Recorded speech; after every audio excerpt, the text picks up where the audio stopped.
but there's no bar on that other side, so people can actually sit there. And you might be wondering, what is Palenque?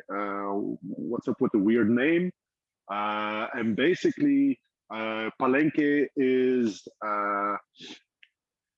funnily enough, it's turning 4 years old already next week. So on the 5th of May, Cinco de Mayo, it's turning 4 years old. And we were actually the first mezcaleria in Belgium. There's been a few ever since, pop-up wise, semi-pop-up wise. You have some great bars having some great mezcal selections, but we were the first one, and I distinctly remember a friend, Ben Belmont, who is a well-known cocktail guru. We call him the godfather of cocktails in Belgium. He declared us absolutely insane when we said that we were going to do a mezcal or a mezcaleria. Why? Because, I mean, even 4 years ago, mezcal was very, very niche. It's still very, very niche, but it's gotten a little bit more traction over the years. And the idea basically came from our love of Mexico. So Nikki and I, we went to Mexico for the first time, I think about 6 years ago, 6 or 7 years ago. And then, yeah, absolutely fell in love with the country. I've got some slides prepared so I can show you later on. But it's a gorgeous, gorgeous country. And of course, they have some of the best drinks in the world. Tequila, mezcal, great food, great people, great music.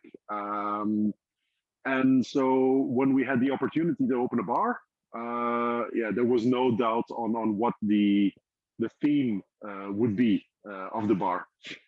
And so here we are 4 years later, and then I'm still talking about mezcal. So really happy that, yeah, great expats in Mexico. That's true, Kobo.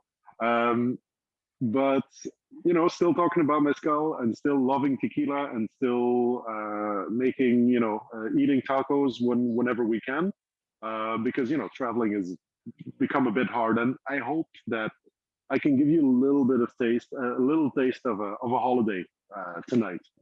So actually, that's what we're all yearning for, of course, a holiday. So I'm just going to share the results of the poll now. There you go. So 7 of you were disappointed there was no worm in the tasting sets, and 12 of you have provided your own worms. So good on you guys. But this is a bit the idea, interaction. Go ahead. I love the dedication. And I think lots of dedication. Yeah. And I love it too. So I think, yeah, go ahead, Timon. I interrupted you. No worries. Well, it's, I mean, if there's 12 of you that brought their own worms, I think there's about 8 of you that are disappointed that that there was no worm in the bottle. And actually, I'm happy you brought that up, because the worm in a mezcal bottle is not a myth. It's part of its history. But I'm afraid these days it's somewhat related to more commercial incentive, something to differentiate it, to be able to be given to tourists, saying, "Oh, look, I brought this from Mexico." But it did have a purpose, and the original purpose actually was to make sure that the bartender or the bar owner wasn't ripping you off. Because as we'll see tonight, mezcal comes in different strengths and is actually usually bottled at still strength. Nowadays, for the broader palate, of course, it's a little bit reduced from time to time to 40, 43, 46, 50%. But when it comes off the still, it can be as high as 80 plus. And so what would usually happen in the olden days was that mezcaleros, the guys who were making it, would sell it directly to a bar, and then the bar owner would water it down to make it a bit more palatable. But of course, the more water, the more mezcal to sell. And so, in order to prove that he was actually selling you the good stuff and not some completely watered mezcal, they used to put a worm into the bottle. And the reason for that is if the alcohol percentage dips below 35 or 38, I'm not 100% sure, but it's somewhere around that region, the worm actually starts to decompose. And so if you saw a bottle on the back bar that had a worm in that was completely intact, that meant that it had, you know, an abundance of strength. Over 40% alcohol, basically. Exactly. Let's say, you know, around 40 or over. All right. And it was a proof of quality. And then a bunch of, you know, Americans came down, and it's always Americans. You know, exactly, always Americans. No, but you know, tourists started to come down, and well, for lack of better word, you know, these the Mexicans, they had a little fun with these guys, and they said, oh yeah, but you know, you're supposed to drink the worm. It makes you a real man. And so after a while, you know, all of these Americans would be coming in, you know, drinking the worms in the bottles. Mexicans would be laughing their asses off, and you know, Americans would feel, you know, like the man. And but so that's where the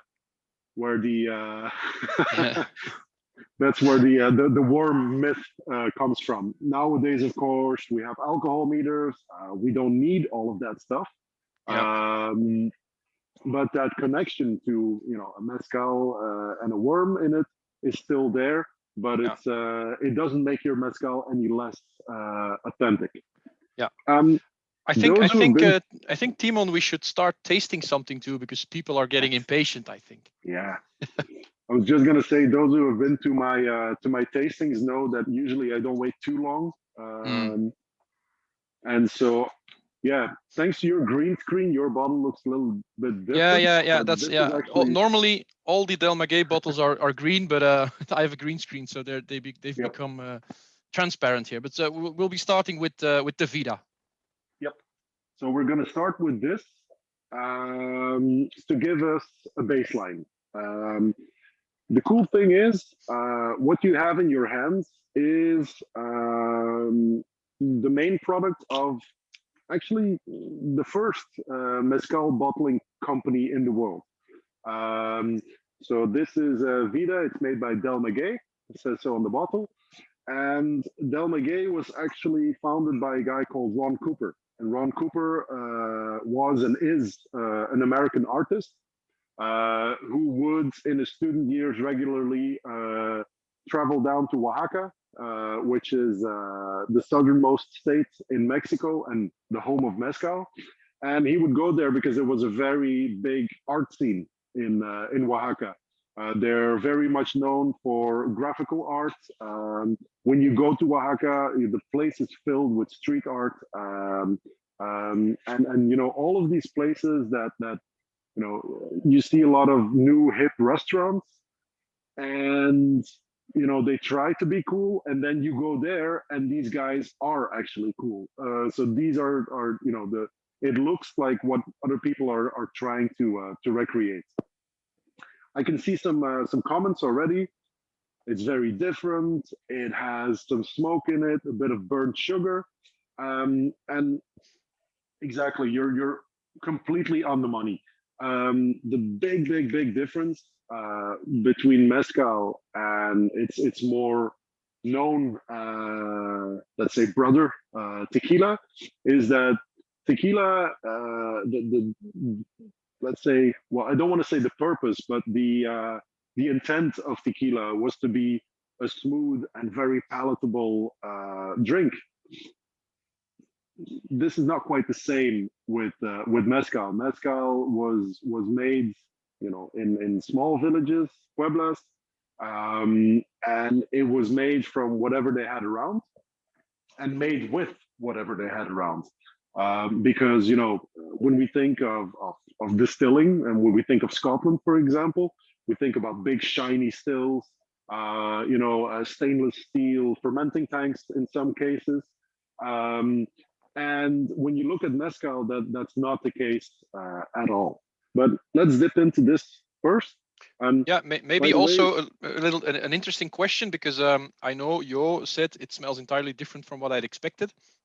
I know for a fact that Jo is not that experienced with mezcal, and maybe there's a lot of people here who are really starting for the first time to taste mezcal. So maybe put into the chat if you are a real if this is all new to you, if it's a real start of your discovery, because there's also a lot of people here who are in the business and are already know very well what mezcal is about, but there's also some people starting out there. So yep. Well, actually, let's take a look at the PowerPoint maybe, and go I ahead. can show you guys a few things on how it's made, what the process is like, and where it differentiates from what we know and love, of course, which is whiskey and tequila and gin and all of those things. But the reason I wanted to start with Del Maguey or with Vida, because we're going to have a couple of other Del Magueys as well, is because this for me is a really, really strong baseline. It's a very complete mezcal. It's an archetypical mezcal, so it has that smokiness. There's some fruitiness. I always get pineapple when I smell and taste this. But also, you have some brininess, some saltiness on the back of the palate, which is going to become apparent in other mezcals we're going to try later on. Some of those aspects, the fruitiness, the saltiness, the smokiness, are going to be, more pronounced. But here it's very well balanced. It's bottled at 42%. And it's actually, the cool thing is that it's distilled this way. So it doesn't have water added to it. So when you go visit Del Maguey, they have a big sign up and it says mezcal con agua no es mezcal. And so they believe that, you shouldn't add water to mezcal. It's not the way. Huh? That's true. Jürgen does have. Oh, Timon has muted himself now, so you're back, Timon. Yeah. Yeah. Okay. Yeah, you were saying Jürgen does have great mezcal. That's the Nucano, also a great brand. It's not in the tasting tonight, but Jürgen is actually in the tasting. He should be in the tasting. He's joining us here. So. I've seen him. He's there. All right. Can we? Can people see the PowerPoint? I can't. No? All right. I'll try again.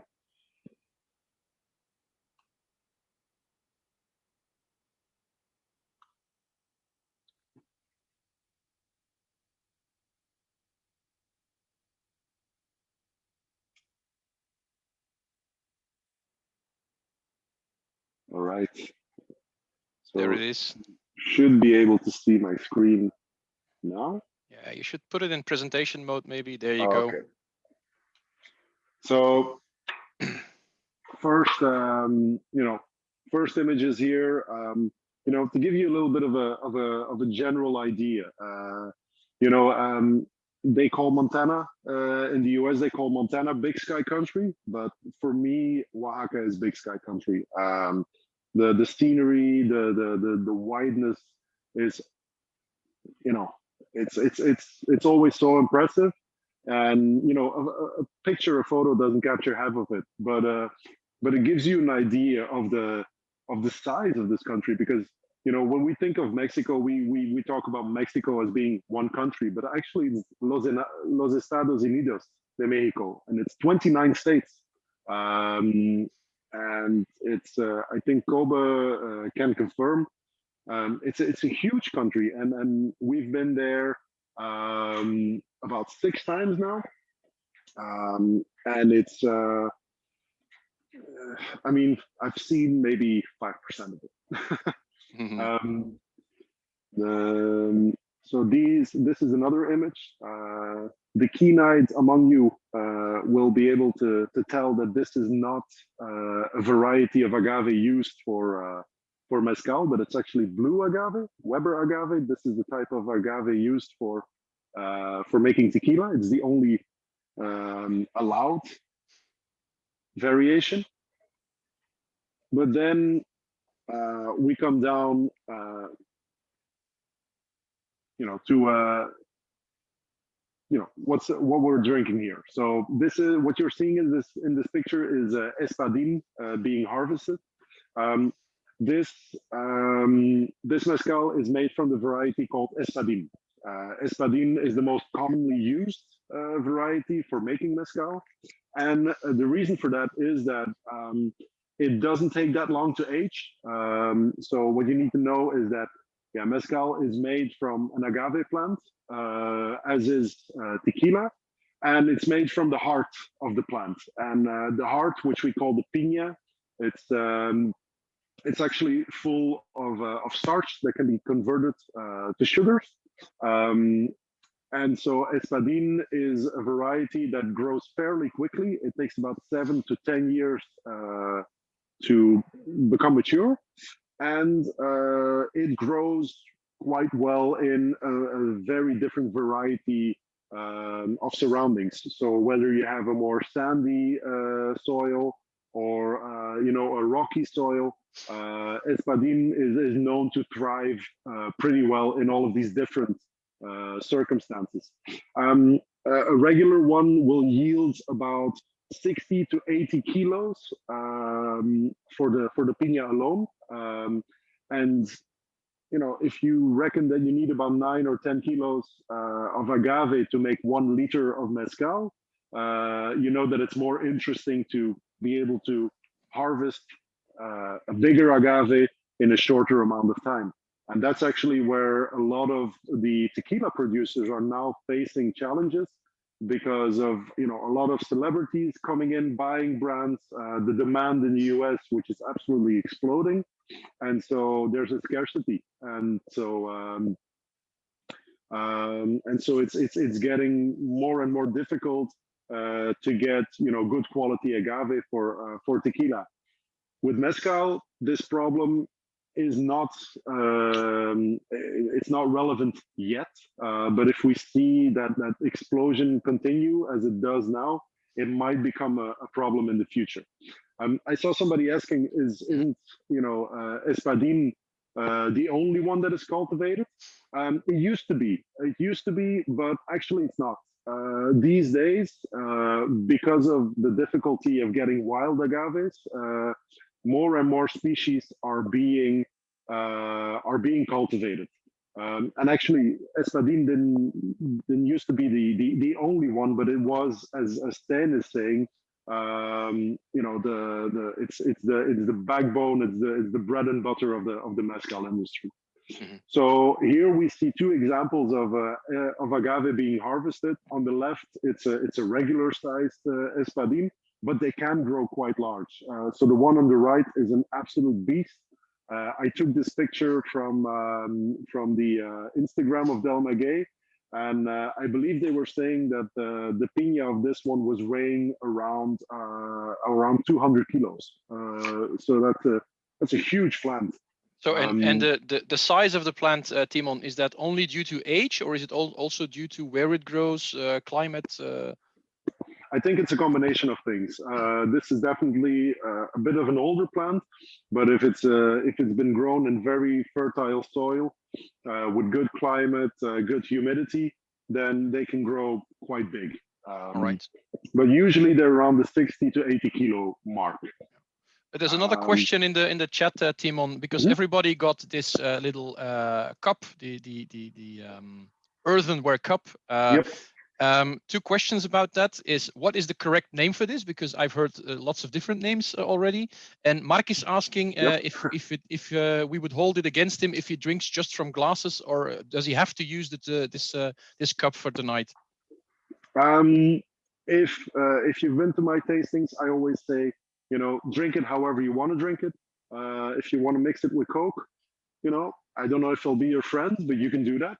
But no, there's absolutely no obligation to do so. I like to drink it from this cup, which we either call in Spanish a copita, which means a little cup, or traditionally it's called a jicara. And jicara is actually traditionally made. This is the interpretation from Del Maguey of a jicara, but usually it's made out of a how do you say it? It's a pumpkin variety, which they hollow out, and the shell gets dried, and that's what they use to drink. But I think that Del Maguey wanted to, distribute these a little bit broader, and so they're not in the pumpkin business. So I think that's why they chose. Stan is saying in the chat a gourd. Yeah, that's the correct word. Thank you, Stan. I'm looking around if we have some, but not in my immediate vicinity. But if I do find one, then I'll show you later. That's a good thing for people to come and look for when they come to Palenque. Just try and get a shot.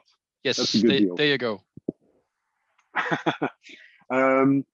So if we go back to the PowerPoint, if you're looking, you can see two images, and on the left-hand side you have another picture of this absolute beast of an espadín that's being harvested, but on the other side you see an agave that has grown a beautiful flower, and I said a little bit like Trump there. It's great, man. It's great. It's the best flower. It's just the best one. They're the most amazing flower. Sorry. But actually, the reason why I put this in the presentation is because once it shoots the flower, then the plant is unusable because all of that energy, all of that starch and sugar that is being stored and built up inside of the piña, it's only for one purpose, and it's procreation. These plants, once they grow a flower and they distribute their seeds, that's the end of their life cycle, and the little seeds, they will grow into new plants, and they will do exactly the same in an endless cycle. But this this is always a crucial moment, because right before an agave is harvested, or right before it flowers, if it's then harvested, then it has the maximum amount of sugars, and therefore also potential to make alcohol. And so, but then again, if you cut them all down before they do so, then you're going to run out of agave. So it's all something to take into consideration. There's another question here. Is it a good idea to leave some in the glass for later, like with Scotch? Well, I think, yeah. So if you want to go back to it in a half an hour, yeah. It's definitely going to evolve. If you leave it for a while, you're going to get that salinity, which is going to become more present, especially in the Vida. But if you drank it like Mark did, then that's fine as well. Yeah, we have plenty more.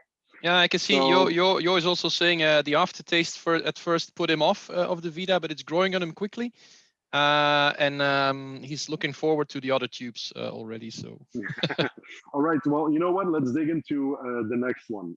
Yeah, sure. Which is the Chichicapa, I think. Chichicapa, exactly. So it's this one. And Chichicapa, you can tell again, it's a Del Maguey bottling. And the cool thing about Chichicapa is that this is actually the first distillery that Ron Cooper, the founder of Del Maguey, well, it's not the first, but it's one of the first that he started working with. And so the guy that produced it 25 years ago, because they started in 1995, is actually still making it. Don Faustino is his name. His son is helping him now. And this is a really, really beautiful example of what espadín can be, in the hands of somebody that has a lifetime of experience.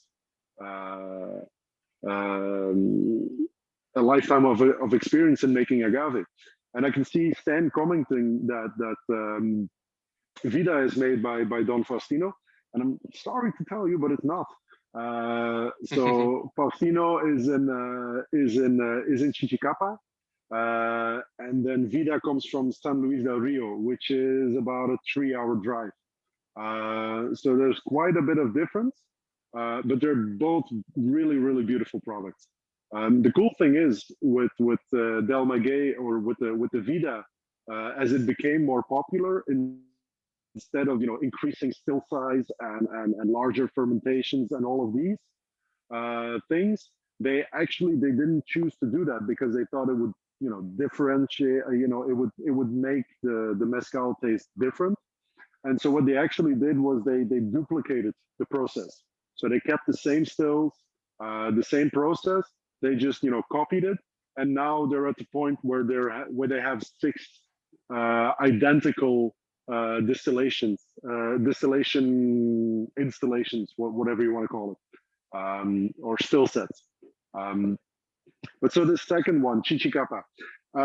Fun fact, it's called Chichicapa, but the village where it's made in is either called Chichicapam or Chichicapan, depending on what side of the village you enter. And so in order to avoid all discussion, they decided to just call it Chichicapa, and you can fill in whatever you want at the end. And is there like fights going on in the village on the correct name, or it's not that bad, but it's one of those who's your favorite football club kind of things. Okay, so there are fights then. Well, no, it's little ones. Little ones. Maybe yeah, after sure. a couple of bottles of this. But yeah, there's also some stances olives in this one.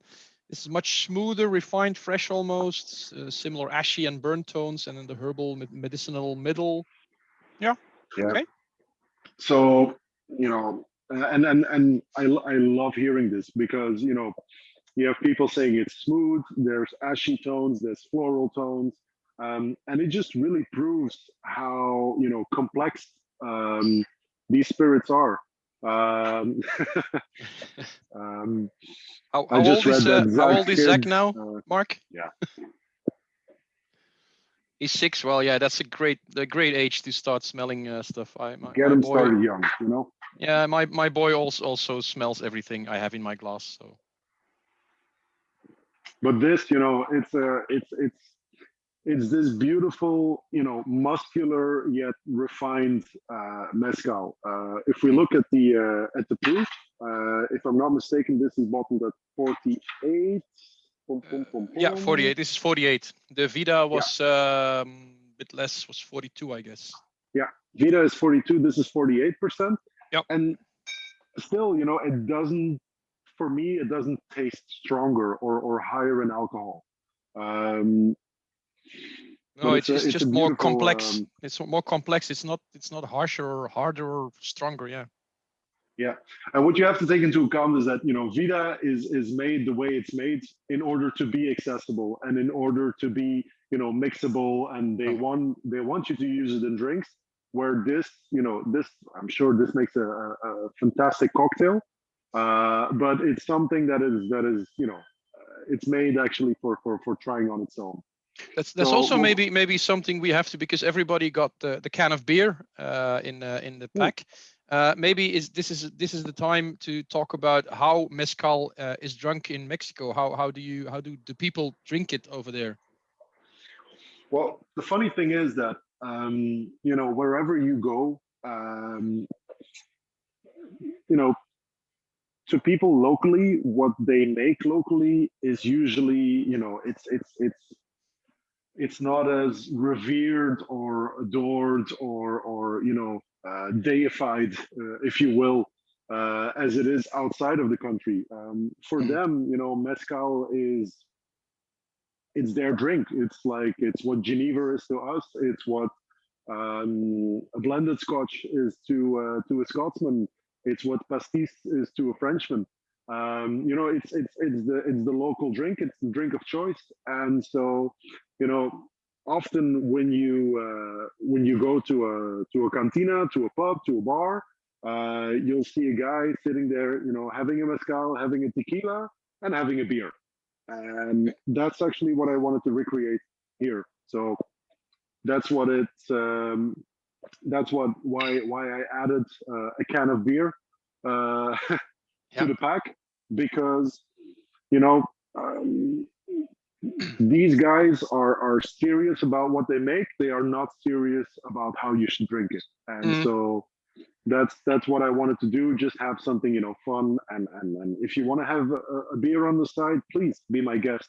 If you want to keep it for later, or you already drank it, yeah, that's cool as well. Yeah, So, I've been preparing for the tasting and having a couple beers with the mezcal a couple days earlier, and I find that it's really nice to just have a sip of the mezcal and then have a chaser of the beer after it. So it's actually a good exactly, combination. and yeah, and the cool thing is that you know, Mexico is not known for having the best beers in the world. I think they get, That's changed a bit the last year. yeah. There's one brand in particular that's gotten very famous, but but I you know, for me it's a bit undeserved, you know, all the hate, because what you have to take into account is that, as with everywhere, you have local breweries making fantastic stuff, making really you know, complex IPAs and stouts, and you know, yeah, as Kobe is saying, you know, a lot of artisan breweries and brewers all around the country. Again, it's a huge country, so I mean, there's bound to be good stuff. But as everywhere, you know, you have a couple of big breweries that are the most famous, but are not necessarily the producers of the you know, of the, let's say, most refined beers in the world. Another thing you have to take into account when you drink, you know, a typical Mexican style lager is that the climate is very different than we have. If you were to drink, you know, something like a Westvleteren 12 in their climate, well, you know, good luck, have fun. Yeah. But that's your day. And so, you know, having a light, easy drinking beer makes a lot of sense when you're there. Maybe a little bit of an explanation about this. It's a beer from Ghent. It's made at Proefbrouwerij, which is among the beer lovers. You might know this name, but they're known for being a very high quality third party brewer. And technically, it's an IPA, but it's on the very light spectrum of IPA. And the reason why is because you know, the hops that are being used are not the you know, the most expressive kinds. You know, there's no Citra or Cascades, which are really, you know, heavy hitters. This actually has Simcoe hop in it, which is a lesser known variety. And there's also a little bit of wheat in the mix, which gives it, you know, some of the fruitier citrusy notes. And it's 4%, so, you know, easy drinking. Derek is asking, where can we buy the pony? So in the end of the evening, we'll put a link on, so you can buy some of the bottles, not all of them, of the mezcal, and also a case of the ponies if you want to, via us after the tasting. And otherwise, you have to check out your better beer shop in the neighborhood. Timon is working hard to stock every one of them with ponies. I think so. You'll be seeing more of that in the near future. Yeah, if you have any addresses for me, let me know. Yeah. All right. Good. Back to, you know, production. So what you see here is a bunch of this is Tobala, a variety that we're going to taste later on, which is being unloaded from a truck. And so a close up on the right, you have I think that's a harvested Tepestate, which is again a different variety. And then what they're going to do is they're actually going to roast the agaves, because as I said, you know, the piña, the heart of the agave, it's full of sugars, but those sugars are locked up in starch and they need to be unlocked. And the way to do that is by cooking them. The traditional way of doing it is in a steam chamber, which is something that um, is still being used at Fortaleza distillery, for example. So Kobo, who is joining us from Mexico, works for Fortaleza. They still have, you know, the super traditional way of making it. Another way of doing it is an autoclave, it's a huge pressure cooker. And then unfortunately, there's a thing called a diffuser, which, you know, absolutely shreds an agave to bits and then extracts everything except most of the flavor. But that's being used by the really big industrial distilleries. But you know, mezcal it's a poor people's drink. It's from the south of Mexico. Oaxaca is officially the poorest state in the country. And actually, you know, they didn't have the luxury of being able to, you know, build a steam chamber in a lot of cases or buy an autoclave. And so what they do is they pitch roast it. And so very simply put, they dig a hole in the ground, they put stones in it, they make a fire, and once the stones are super hot, they put the agaves on top and they cover it back up.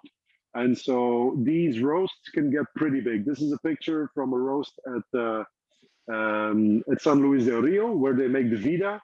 And since, you know, they're distilling quite a bit at this moment, their roasts are quite healthy. So these are a little bit more modest size, but you can see the stones in the middle, which are being, you know, heated. Some more espadin. So here you can actually see, you know, the fire warming up the stones, and then they're gonna cover these hot stones with the piñas in order to cook them. All of this is manual, by the way. There's no way to do this, you know, with a machine, as is the harvesting of agave. So when I showed you the pictures of the horse and the donkey before, that's because, you know, sometimes when they go and look for wild agaves, it's places where a car or a truck can't reach. And so they'll have to take a mule up there, harvest it by hand, and you know, carry it down from the mountain. All agave is harvested by hand, by the way. Usually there's one pit per distillery. I see the question from Joris, how many pits are there for every distillery?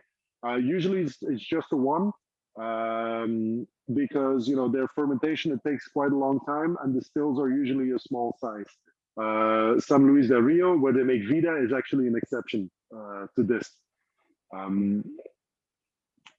So this is a close-up of an agave that has not been cooked yet, but is just on that edge of flowering, and you can see, you know, all of the juiciness, or actually that is actually already present even before cooking.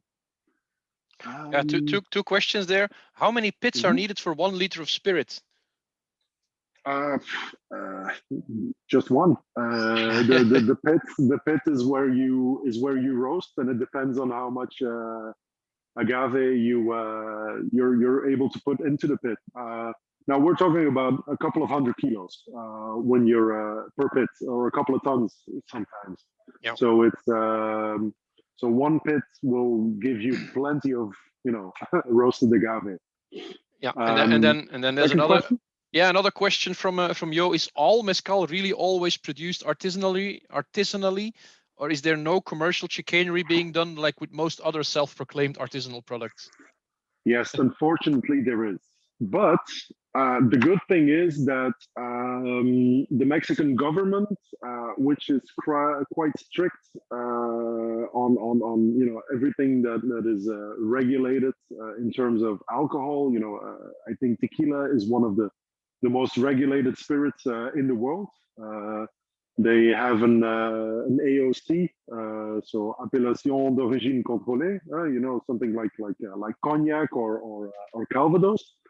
And they're super strict. They have an institute which is called the CRM, which actually watches over the fact if all of these rules are being respected. But generally, mezcal production can be categorized in three big groups. So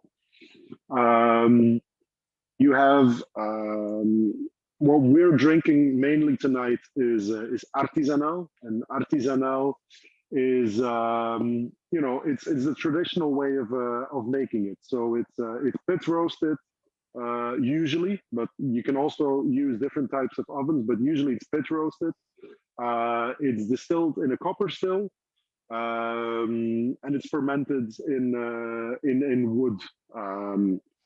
Then you have ancestral. Ancestral is a really, really old style of producing. Exactly. So ancestral is here. You're gonna have even more outlandish fermentation options. There's fermentation in wood, but also in clay. There's fermentation even in leather. So they're gonna suspend cowhides and use that as a sort of bag to ferment in, and then the distillation is either it's done in clay or in what we call a Filipino still. But I'm going to talk a little bit more about that later. And then the third category is what's referred to as Mezcal Industrial. And Industrial is these are the brands that put a worm in your bottle still these days. They use column stills. They're going to use pressure cookers, or and unfortunately also the method I mentioned before. It's not a shredder, but a yeah, doesn't matter. Very very diffuser. industrial Kobe says. Diffuser. Thank you. So the Thank diffuser, you, unfortunately, is also being used there, and this is a product that technically it's a mezcal, but in flavor, you wouldn't recognize it as such. You can kind of compare it to, let's say, when we drink Genever, you have our traditional Genevers, and then you have vanilla or chocolate Genever, and it's about as far from either one. But so when they put all of the agaves on top of the fire, they're going to cover it again, and so actually what they're going to create is a vacuum. Well, not a vacuum, but they're going to trap all of the smoke that is being produced inside. And since the heat, it generates smoke. The smoke doesn't have anywhere to go, and so it's going to get absorbed back into the mezcal. And so that smokiness that you experience in some of the mezcals is actually being introduced more or less in the same way that peat smoke is introduced into peated whiskey. It's right at the beginning of the process when you're actually unlocking the sugars. That smokiness is going to appear, so to speak. So it's basically like an oven they create where everything stays in, so it can absorb the smoke. Yeah. Exactly, it's an underground oven, and so they'll cover it with a tarp. They'll put earth over it, and as with everything, religion is a very important thing, as we can see in this picture. They'll for good measure, for good luck, they'll put a little cross on it, and then the cooking, it can go somewhere between 2 days and a week. depending on how cooked or how smoky or how, whatever you want it to be. Yeah. Yeah, Kobe has to go, but he says don't drink more than I would. So I think we're well. Well, we'll we only have 7 of these, so yeah, it's not going to be. There you go. All right. Should we go on to the next? yeah, one? that's what I was going to say. Yeah, I think it was the Rey Campero that we said we're going to taste now. So The Rey Campero Cuishe. the Cuishe. And so with Cuishe,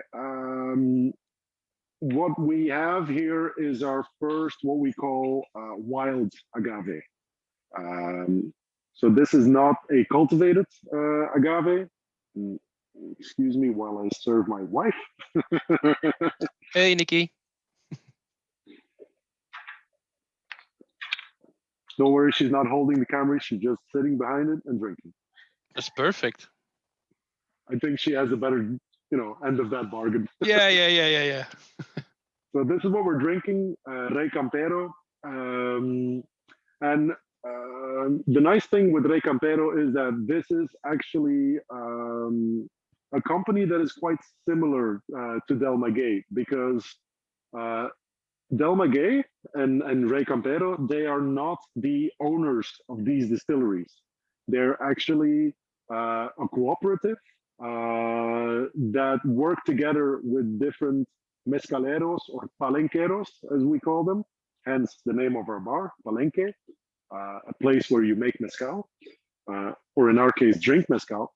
And so what these guys actually do is they work together with different distillers, and they'll put, all of the info here on the back label. So the Maestro Mezcalero here is Romelu, not Lukaku, but Sanchez Parada.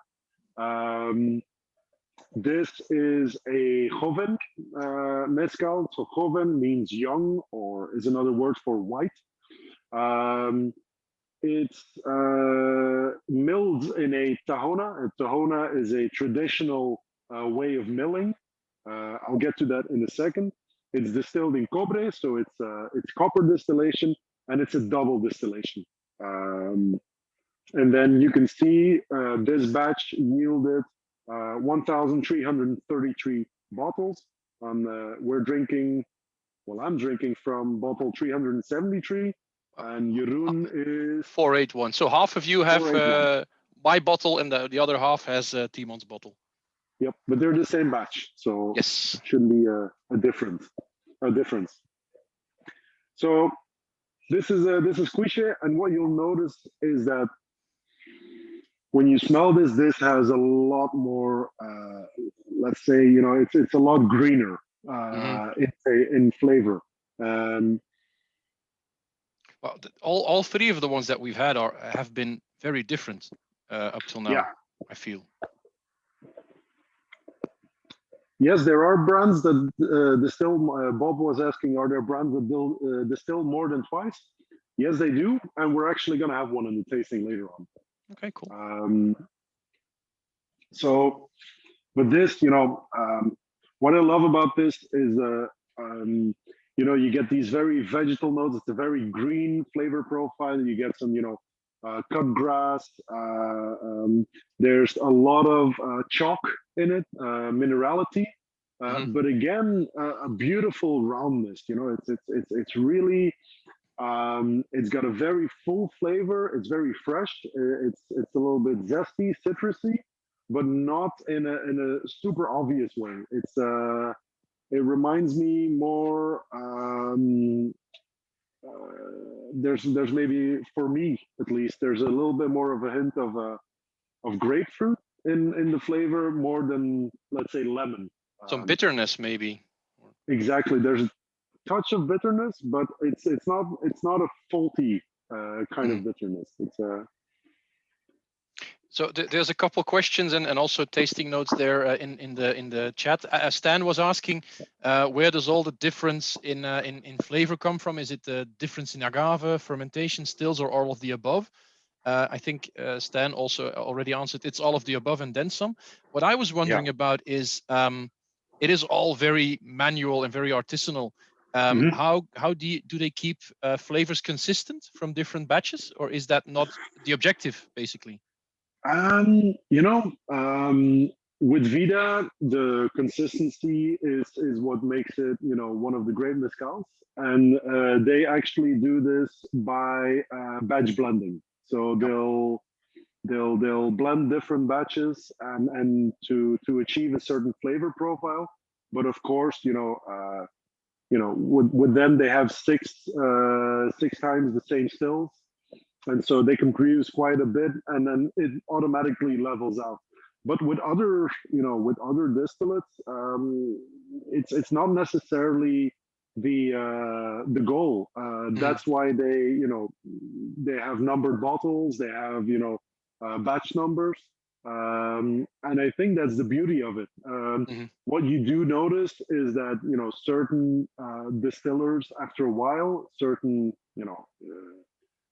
you call them in Scotland, you call them master distillers, and in Mexico you call them maestro mezcaleros.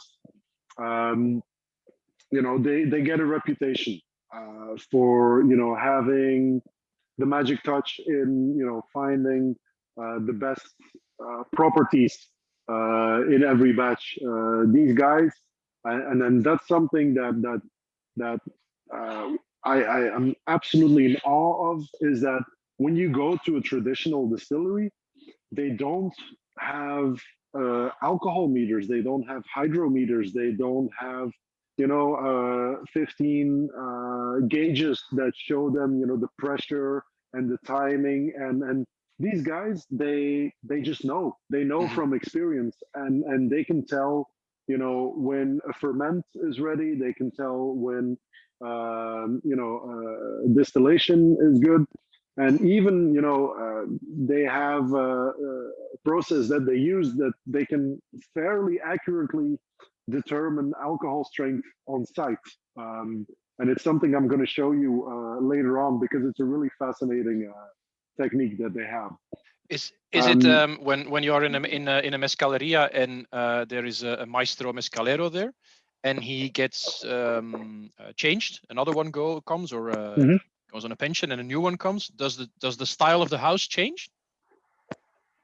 Well, usually it's a father to son kind of thing. So when you think, for example, about Don Faustino, who is making Chichicapa, this guy is a fifth generation maestro mezcalero, and his son has now been working for him for the last 10 years and is nowhere near being a maestro mezcalero. He's a mezcalero, he's a real one, but the title of maestro is something that you really have to earn.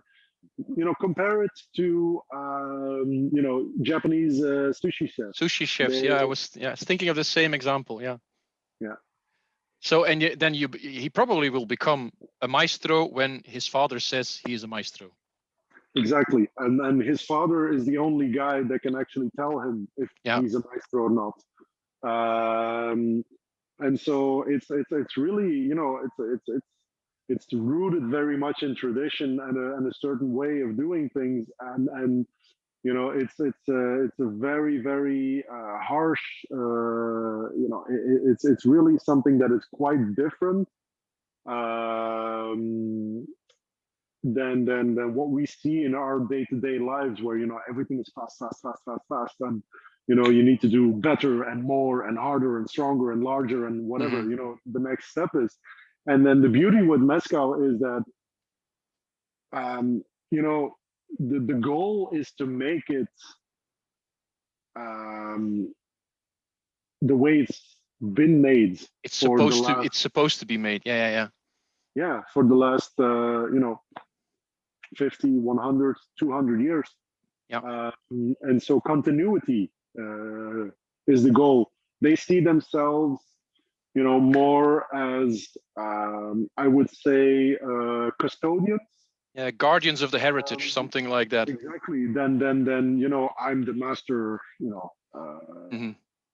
I'm the master. Mezcalero. The term maestro is something that it came into life when when mezcal became more popular, and people were like, okay, but this guy is exceptional, you know, he's a maestro. But before, it was, you know, the father would teach the son, and he would decide, you know, when he was ready. And of course, nowadays there are forms of apprenticeship. You know, as Stan is writing, you know, there are, you can do a training, but you know, it's not an online course that you're going to do in 6 months and then have you know, an internship, a certificate. Exactly, a certificate and an internship, and boom, now you're officially a mezcalero. It's something you learn over the years. So what the picture that we're looking at right now, this is actually post um, this is post let's say cooking, post roasting, and so this is the milling of the agave. So the goal here is to actually, you know, extract all of the juices and the sugar from the agave, and there's different ways to do it. What you see here is a stone wheel or a tahona, which is pulled, you know, in best cases by a horse. Those with a little bit less money have a donkey. The really poor ones have dogs. You know, whatever works. But there's also different ways of doing it. For example, this guy on the left-hand side is doing it by hand. He's actually using a wooden hammer to smash them. And you know, again, that's part of a tradition, the way that they do it, and that gives a different flavor profile. I'm not sure, you know, exactly what it does, but I'm sure that it, you know, there's a difference between, you know, a milled agave ferment or one that's been, you know, hammered. Probably some drops of sweat get added to this agave. Definitely, definitely, and you know, I'll tell you a story, and it's quite funny, and I don't know if I should, but I'm gonna, because it's, you know, it adds for me to mezcal, Yes, or what mezcal is. We are not responsible for the truth of this story. That's the official Exactly. part. So go ahead. Now you're safe. So actually, when I had the good fortune of being able to visit Chichicapa, and when I was visiting Chichicapa, you know, the Tahona, it was empty, so there were no agaves laying in there, and one of Don Faustino's dogs passed by, took a pee, and went off again, and you know, that's, yeah, so that's in there somewhere. But it but was in what a I different loved batch. about I'm that, sure it was in a different batch, Timon. yeah, it's years ago. Don't worry Years about ago. it. Yeah. But yeah, you know, it's a natural thing, and you know, that connection though to nature is very, very important, because in the next step, which is fermentation, He's happy. yeah, he's super happy because he has a horse. He doesn't have to pull it himself. But in the next step, fermentation, this is where nature plays a huge role, because opposed to, you know, most of the Scotch distilleries, some of the tequila distilleries, and rum distilleries, this is, you know, in mezcal, or at least in traditional mezcal, they use what they call a spontaneous fermentation.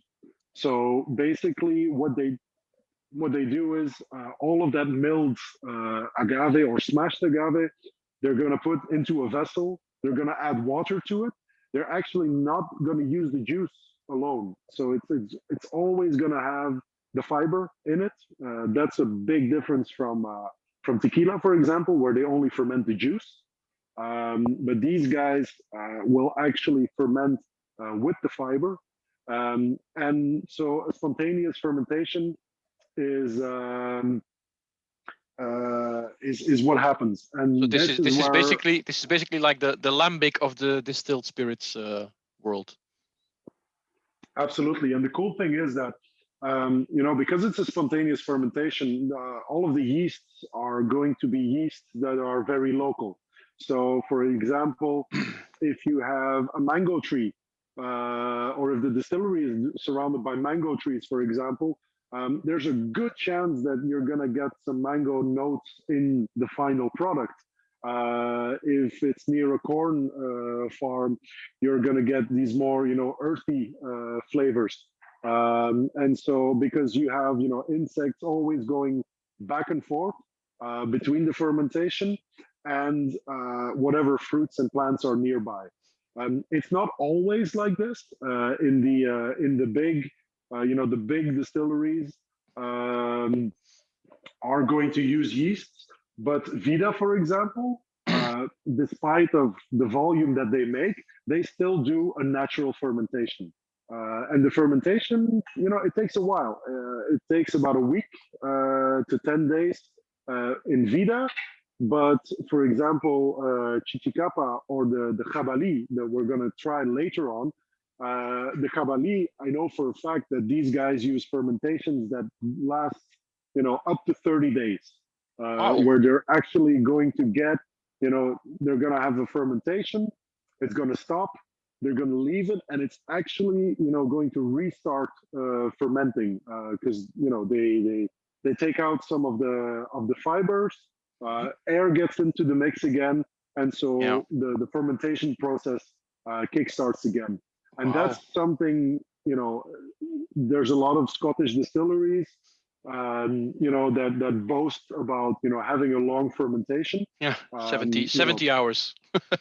Yeah, we ferment up to 40 hours. Yes. No, but there's actually some, and I think Mark can concur. Springbank, for example, depending on if there's a weekend in between, can go up to 120 hours, which, yeah, exactly, 72 to 115. And in Scotland, that is considered a really long time. Now, imagine what a fermentation of, 10 days, 2 weeks, 3 weeks, up to 4 weeks does in this climate. Yeah. Because, Scotland, it's not, let's say, the most exotic of places. There are some palm trees here and there. Exactly, and they do import kiwi. Yes. But it's it's very, very different in terms of heat and moisture, for sure. So in that fermentation, that's where you really, that's where your flavor development is crucial. And lots of life in there, yeah. And the cool thing is they have different ways of fermenting. So the most traditional is what we see here. It's in wood. But there's different ways of doing it. This, for example, is a beautiful example of modern meets traditional. What you see here are clay pots, and so they're using clay pots to distill. And then I think at some point they ran out of clay pots, and so they just put a big plastic like a watering ton or whatever it is, yeah. Exactly, and they reuse that, and they use that for fermentation. And some purists might say, "Oh no, it's plastic, and it's horrible. It's not going to work, and all of this." But it does, and it will have its own characteristics. And I guarantee, if you were to distill these things separately, that you would have a very, very different flavor profile, even if they were distilled in the same way in the same still. Of course, yeah. So after fermentation, what they do is they extract not only the juice, but also, again, the fiber. And you might think, they're going to squeeze out the fiber and, put the juice into the still. But funnily enough, they take the fibers and add them to the still. Okay. And that's the thing that really, really shook me because, obviously it's if you're going to introduce a solid item into a still, you're going to get contact, you're going to get burned patches. But that's part of the flavor profile, and that's part of that raw flavor that is so typical about mezcal. Right, cool. Talking about mezcal, maybe move on to the next one. You were reading my mind. Yep. Was it Onofre Ortiz now? No. First we have the Tobala. Tobala. All right, the Baltazar Cruz. Yes, Baltazar Cruz. I'm waving at some guys passing here. Okay. Who are jealous of me being in a bar and drinking. You are basically the Ghent version of Jeroen Meus now. Yes. Less followers though. Less wild. So, more interesting. Yep. There's the beautiful bottle of Baltazar Cruz. And I think, if I understand correctly, that it is Baltazar himself who is on the label. Yes. I love these. You know why? Because this is a series that was bottled by Vellier. Vellier, amongst the rum lovers, I'm sure are is a really big name. If you don't know Vellier, they're the guys who are behind Caroni for one, who are behind Clairin. A lot of great rums, and their goal was to bottle a series of mezcals which really highlighted the mezcaleros. And what I love about the series is that these guys, they're on the label as they are. There's no Photoshop, there's no makeup, there's no fancy poses or dress up. This is just the way these guys look and are dressed, and that's something which I always have so much respect for. That no matter how revered they are, within the mezcal community, once you get there, usually these guys are in jeans, a shirt, some slippers, or flip flops, as Mark is wearing. And there's no ego there, which is really nice. So what we're trying here, and it's actually cool because it gives so much information on the label. Yeah. So this is the tipo de maguey, so the type of maguey, or maguey is the Nahuatl, is the traditional word for an agave. Agave is actually the scientific term. Maguey is what they call it, in day-to-day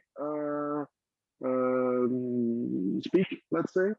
And so this is a Tobala Silvestre, and Silvestre means wild. So this is a wild. It doesn't mean that it's uncontrollable, but it's not cultivated. They harvest it where they find it. Then the type of cooking, tipo de cocimiento or cocimiento. It says horno cónico de piso, so it means a conical stone oven. Then they use a tahona, so a stone wheel, which is pulled by a mule. Tirada con mula. Yeah, tirada con mula. So that's cool that they mentioned that. And then it's fermented in a pine vessel. So like the ones in the picture, these are usually pine with natural yeast, and it's been fermented for 9 days. After that, they're going to do a double distillation in copper. The copper stills are about 300 liters in size, and then it's still proof. So this is bottled as it came off the still, and you can tell, this is 48.5, and so the cut points on mezcal are very different. For example, to those of whiskey. I think if you cut a whiskey at 48.5, it's going to be a very bitter and not very elegant Scotch whiskey. But here in mezcal, they can really stretch those those cutting points in order for them to extract the aromas that they're looking for. Yeah, it also says, Timon, on the label, a fuego de leña. That's wood fire. Is that correct? Or exactly? Yeah. So the stills are the stills heated are by wood fire. Yeah. So this is another picture of the fermentation. This is actually one of the mezcaleros checking the fermentation. So they'll dump a bamboo stick in, pull a little bit out, and then they'll check the fermentation in order to see, if it's there yet. On the right, I love the way that they have priorities. This is actually a certificate from a spirits competition of one of the mezcals, and they hung it on the wall, and then realized that they didn't really have a place for more important stuff, so just hung the gun over it. if it was a colder climate, the coat would be over that. So exactly. Yeah. And again, it goes to show there's no ego. There's a love of what they make, and of course they're proud, but they're not gonna walk around going like, oh, look at all my awards.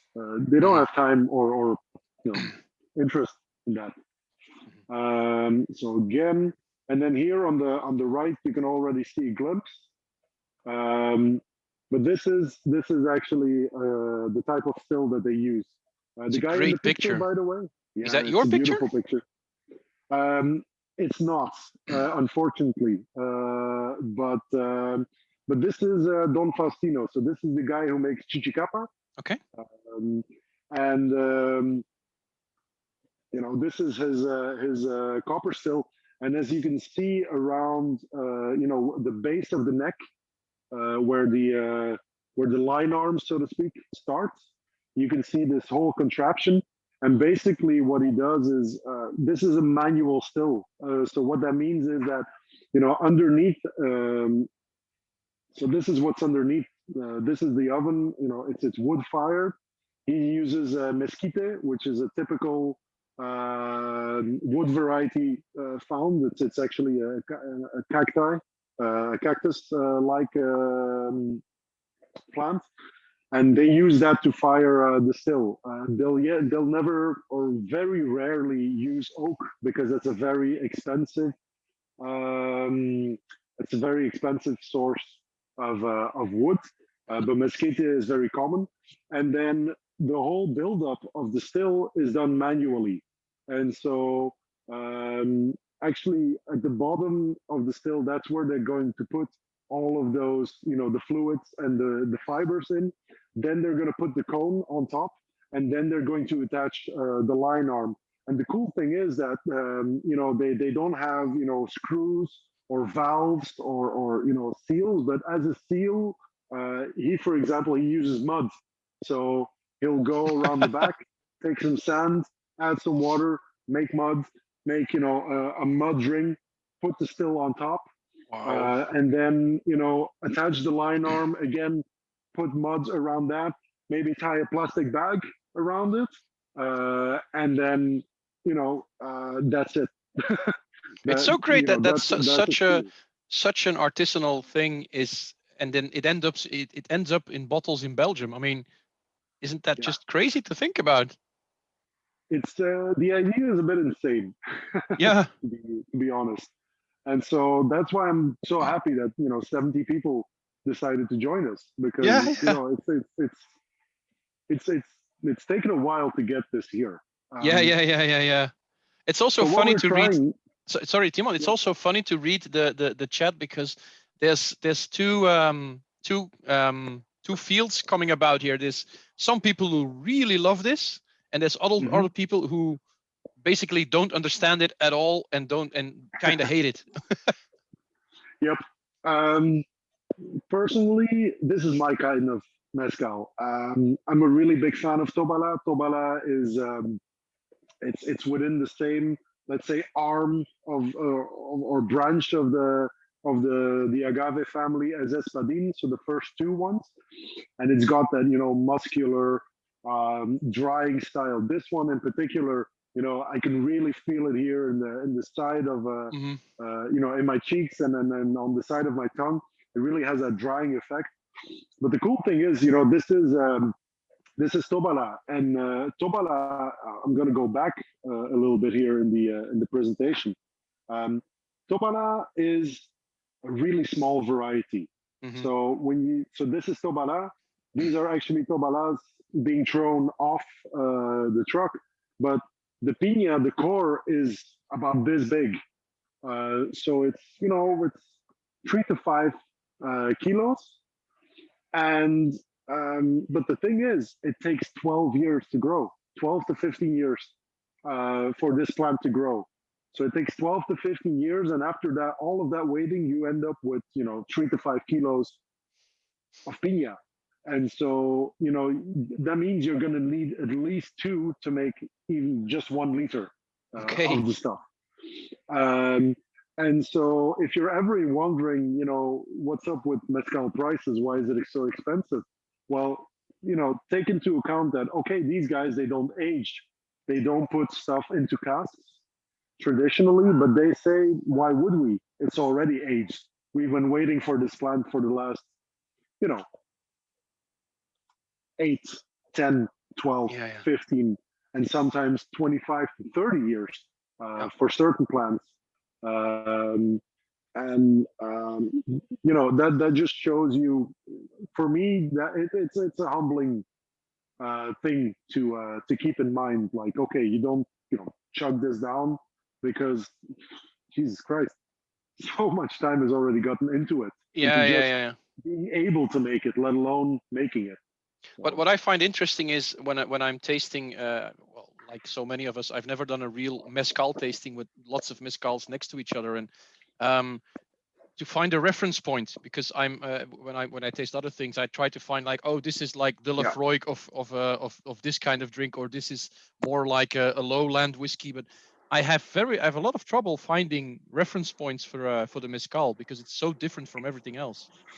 Yeah, it's a very different spectrum, and Mm, that makes it super interesting, of course. But at the same time, that's the challenge of getting people to to getting people into mezcal is that lack of framework hmm. that you have. Um, but I think if anything, we've shown that we're 4 mezcals in, and we've been all over the place already. Yeah, I've seen people talk about plasticine, smoke, yeah. flowers, citrus, clay. I mean, they're all over the map, and that's the beauty about mezcal, and that's why I find it endlessly fascinating, because you can try an espadín, which has been fermented in wood, and it's been double distilled in copper, and from one producer to the next, it's going to taste completely different. And some people might find that hard because there's a little bit less guarantee of what you're going to get. Hmm. But on the other hand, every bottle you open is a design show, and Yeah, I yeah, love yeah. that That's the part of it. fun. Yeah, that's the fun, of course. It's a bit like single casks in whiskey, where Absolutely. every single cask is different. So yeah. Well, the cool thing is that here, you have the style of the agave, and more or less the style of the mezcalero, of the guy who makes it. Hmm. But other than that, it can go any way. So that's a really cool thing. Yeah. While we're talking to amongst ourselves, Timon, there's a whole discussion going on in the chat about aging and where aging is a thing. So yeah, it's also fun to follow. But just go ahead with your explanation, I think. But No. I mean, aging in mezcal, it does happen, but traditionally, aging, when they do age, or the traditional way of aging is aging in glass, Mhm. which sounds a little bit weird until you've tried a whiskey that has old bottle effect. And I think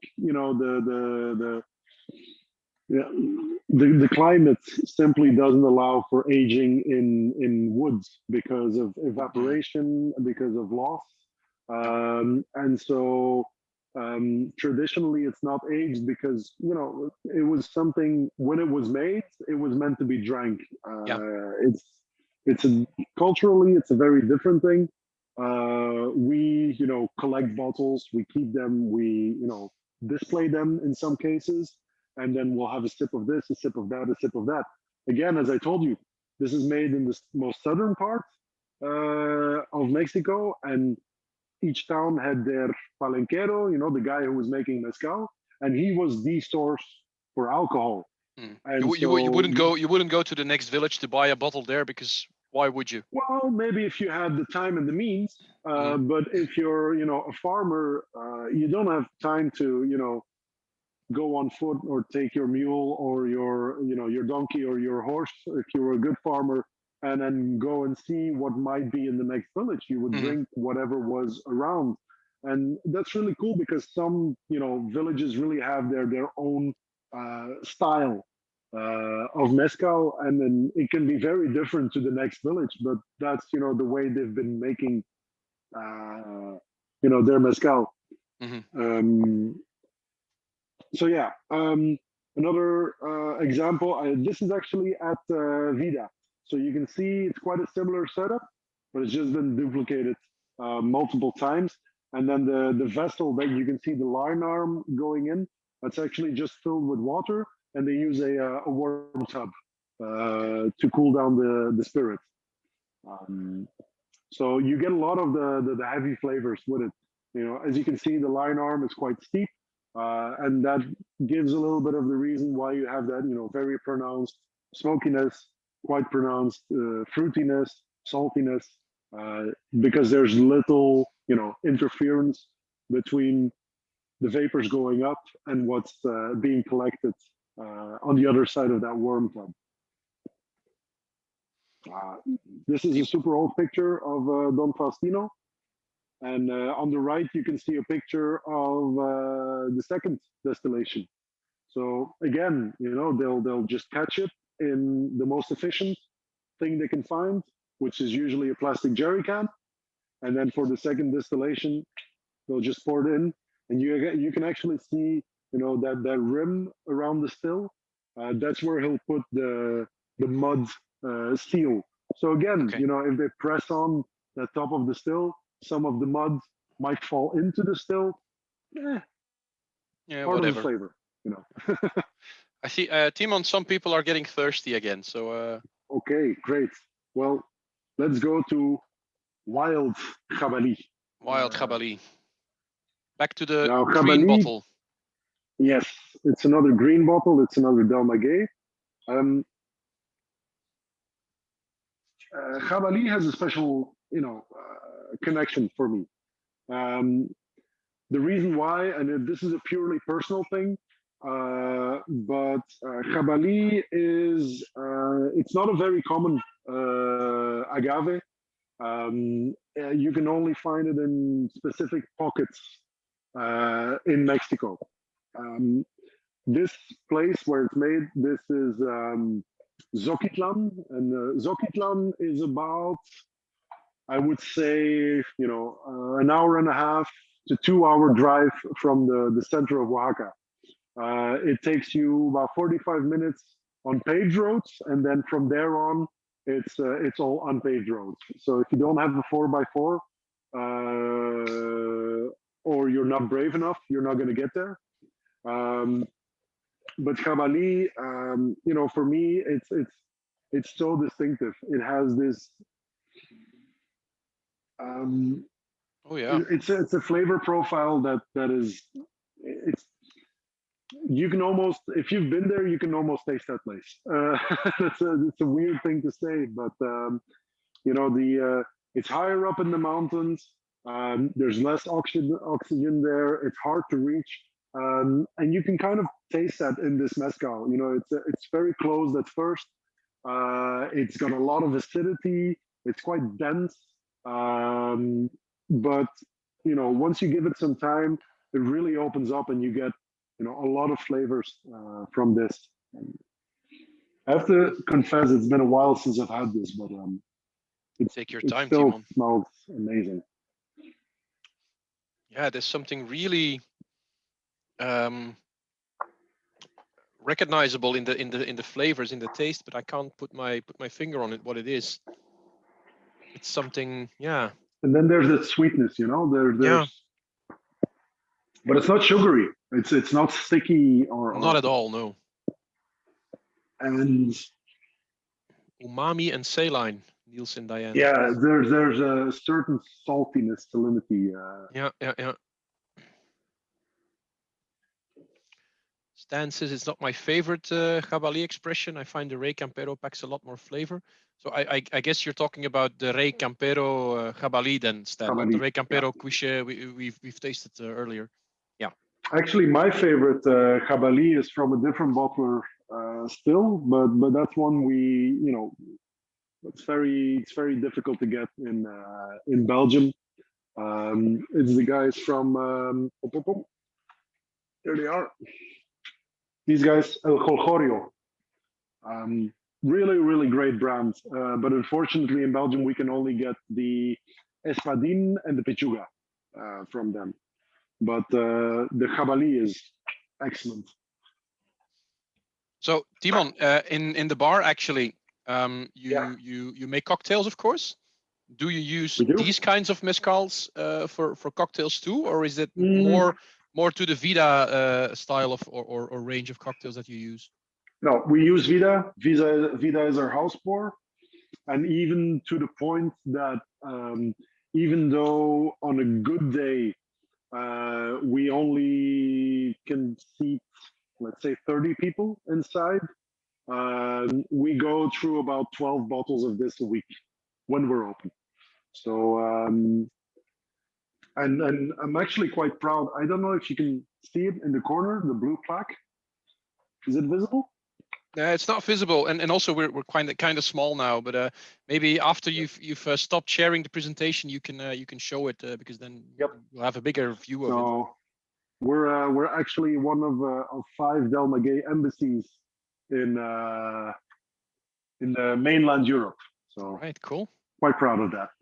Yeah. How much do our customers drink? How much?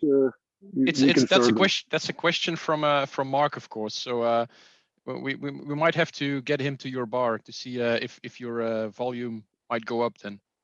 Well, Mark has confessed that he's not a. Is it Mark Dermel or Mark what? It's Mark Watt. Okay, that's a different story. Okay. I was going to say Mark Dermel is usually confessed that he's not a fan of mezcal, but I think we're slowly converting him. Yes, you are. Yeah. There he is. So, yeah, the third one, for example, really rocked my boat. The Rey Campero Cuishe. I think that's the first time tonight that I actually said, now here is a mezcal that I truly like. So you're converting me. Yeah, it's a good session. Thank you very much. Did you do a happy dance, Mark? No, it's too soon for a happy dance, but maybe after the 7th, a happy dance might be in order. All right, cool. This is actually a picture of the Cuishe that we tasted That's earlier. The Rey Campero, yeah. Yeah, the Rey Campero. So the Cuishe, you can tell this is a very different shape of agave, and then the previous one, this beautiful, weird, flowy shape that's Tepestate. The one on the left here is also Tepestate. The one on the right is Jabali.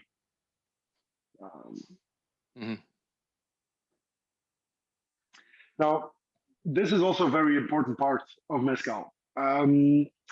What we see here is a guy holding what they call a youngling. So this is a very young agave plant. And actually, let me just ask, you can louder? Beautiful. Yeah, because my phone is about to die. Oh no, we need you, Timon. We need you. Yeah, I know. But there's other means. Don't worry. So he's holding a baby, basically. He's holding a baby plant, and the reason why I really like working with Del Maguey is because what they do extensively is regrowing, and they're actually also looking very much into, how they can, cultivate or semi-cultivate agave. And what I mean with semi-cultivate is that, for instance, tobala, it's difficult to grow. But what they'll do is they'll cultivate the young plants and then actually replant it at a site where they previously harvested. Yeah, perfect. Where they previously harvested tobala. So in order to recreate the environment where that plant is growing. Mm-hmm. But this has become more and more important because wild agaves with the demand as it is for the moment, they're not going to be able to keep up. And so this semi-cultivado, it's the next best thing. And to be honest, I think if you take the effort of growing a baby plant, reintroducing it to the same environment where you've previously grown plants, then I think it would take a really, really, really, really expert taster in order to taste the difference. Yeah. But you never know. But I think this is the future of mezcal. If we're talking about the future of sustainability in mezcal, then this is an absolute necessity. Yeah. Also because, as you said, the demand is growing. Yeah. So they need to keep up with production, otherwise they'll just get into trouble. Exactly, and that's something which you see, from quality brands like Rey Campero, like the bottlings from Verrier, like the guys from El Jolgorio and Del Maguey, is that they'll actually pay their mezcaleros more than what the market price is, in order for them to keep it, traditional, not sell out, and because a lot of these guys, they grew up very, very, very poor, and we all want a better life for the next generation. And so it's very tempting to say, okay, I'll sell you all of my agaves, and then my daughter or my son can go to university, which I never could. And so it's a long-term investment that these brands do in order to preserve what mezcal is and should be. But it's also very tempting, when you have a celebrity with a big bag of cash that says, I'm going to buy all of your agaves and all of your mezcal. It's hard to say no. So, it's an important thing to keep this going. Yep. Again, here on the left hand side, both pictures actually are tobala. So tobala is a really beautiful plant. You can tell I'm a fan. And then this is the technique I was talking about. There's that good bar trick when you're in spirits, and you can tell whether a bottle is stronger than 50% or not by shaking it. If you shake it and the bubbles go away very quickly, or they stay for a very long time, that it's either under or above 50%. These guys use a similar technique, and this is actually what he's holding is a jicara in both cases. So this is the gourd, was it? So the pumpkin-like plant, which is dried. This is the skin of it. And what he's actually doing is he's pouring it from a certain distance, and depending on the amount of bubbles and the amount of time that the bubbles stay on the surface, he can actually tell more or less what percentage this mezcal has. And the impressive thing is that they've done this so many times that these guys are usually within 1 to 2% of the actual strength if you use an alcohol meter. So that's a really impressive thing Well, to see. To me, the impressive thing is his mustache. I mean, Definitely. what a great mustache this guy has. It's, yeah, he's in the running. Definitely. Yeah, Mustache of the year. Wow. It's yeah. that I think that took 12 years as well to grow. Yeah. Almost ready for harvesting. Exactly. See, mustaches, they are a thing. Yeah, but this is not as impressive. No, this is more, well kept, and Yeah. this is actually. I'll go back to this picture a little later and explain. So this is actually Don Luis, who's the distiller of the last bottle we're going to taste, and that's his wife. And I'm going to explain a little later on what she's doing exactly. But on to the next bottling. So this guy, Onofre Ortiz, one of the younger mezcaleros, and yet There he he is a maestro mezcalero. He's 5th generation, and what's cool about this, there's a lot of information on this label. So wow, yeah. Up to this point, we've been talking about, single agave mezcal. We've even been drinking Espadin or Jabali or Tobala or Cuishe. And to be really fairly honest with you, that's actually quite a modern thing to do, because nowadays we know very much about the different kinds of agave. They are very well recorded. Most of them have a scientific name, usually named after the guy who discovered them. So, for example, when you look at some agaves, you have they have a name like Karwinski, an agave Karwinski. That was the Cuishe. The Cuishe is Agave Karwinski. Yeah, it's on the bottle actually. Cuishe is Karwinski.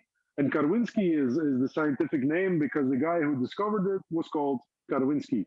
I think if you look at the scientific name of Jabali, it escapes my memory right now, but it's basically an English name with a Y at the end to make it sound, more Latin.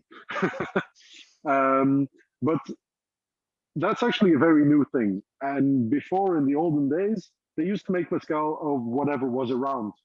And whatever was around were usually not one kind of maguey or one kind of mezcal or agave.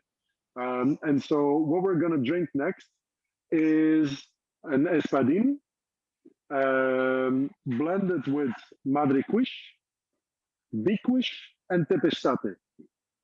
So this has 4 different kinds of agave in them, which have been grown on the same patch of land or harvested from the same patch of land, which have been cooked together, fermented together, and distilled together. And so, you could maybe compare this, if you want to make a comparison between this and a whiskey, the closest thing might be like a compass box. No, I would say more of a like, for instance, a Ben Nevis blended at birth. Okay. Kind of thing. So it's different agaves cooked together in, again, the typical oven. They use a fermentation again in wood with of 6 days, so quite short, and then it's distilled in a copper still of 350 liters. Mm-hmm. What I find slightly verwarrend, it puzzles me, is that confusing? It says, and confusing, yeah, it says ensemble cinco magueyes, so 5 mezcals, but there's only 4 mentioned. Oh yeah, sorry. Mexicano is also in there. So it's Espadin and then Mexicano. Yeah, sorry, okay, it's not Espadin Mexicano. Okay. No, it's Espadin, Mexicano, Madre Cuishe, Big Cuishe, and Tepesato. All right. I didn't So, see this. The very small printed comma there on the label. So. no. And Mexicano is actually one of the bigger varieties. Okay. But it's not the biggest by far. You know, the biggest by far is Arroqueño. And when we were talking before about, having, Espadin growing about 7 to 10 years, and it's having a weight of, somewhere between, let's say 50 and 80 kilos, then when you're talking about Arroqueño, these plants can grow up to 25 or in some cases even 30 years. And the biggest piñas that have been harvested weigh in around 380 kilos. So they're huge plants. One of the reasons why we don't have them in the tasting is because they're really hard to come by. And to be honest, it's something, Arroqueño, it's a really special something, and you should really consider or treat it that way. So what I like about this is that this is the old school way of making mezcal. And so you get a beautiful complexity because, every agave brings something different to the table, but because they've been, they come from the same soil, they've been cooked together, they've been, fermented together, distilled together. They've all, beautifully blended into each other.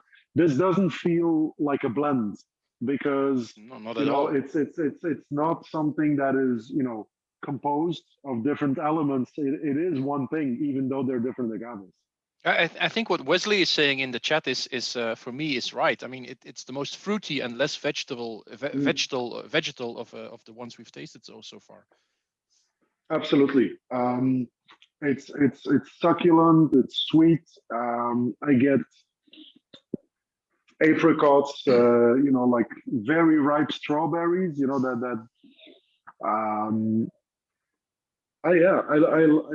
again, clay. Like a mineral side to it, but it's really well woven into the mezcal. Also, just a little message to Frederick. Look at the village this is from, Bramaderos. We should buy this for our friend Bram. Just a slight personal note. Is a good one for buying mezcal. Yeah. But it's also very surprising how much information is on these bottles. Yeah, and credits where credit is due. This is very typical of Villiers. Whatever they do, they're very transparent, and I think that's the way to go. To be honest. Yeah. The more we know, the less There's nothing to hide. These are good products. They're beautifully made, and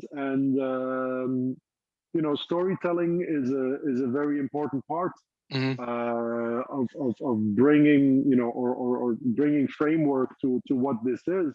And I think the more information you have, the more that picture presents itself. Yeah, I completely agree. There's a good question. A good question from Edward is there a particular food that boosts the flavors? How would you food pair with mezcal? Food pairing with mezcal, depending on what type. Tacos is nice, but there's tacos and there's tacos. There's only one good taco place in Belgium, Timon. Let's be serious. It's not true. But we are one of them. Yes. No, but there's different